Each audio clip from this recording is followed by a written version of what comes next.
You ask Tiger to solve. This deals with linear equations with one unknown. The final result is x equals 4. Let's solve it step by step. Group all constants on the right side of the equation. Add 8 to both sides. Simplify the arithmetic.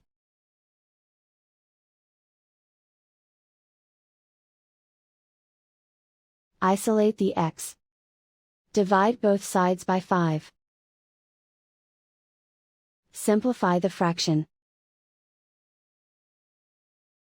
Find the greatest common factor of the numerator and denominator.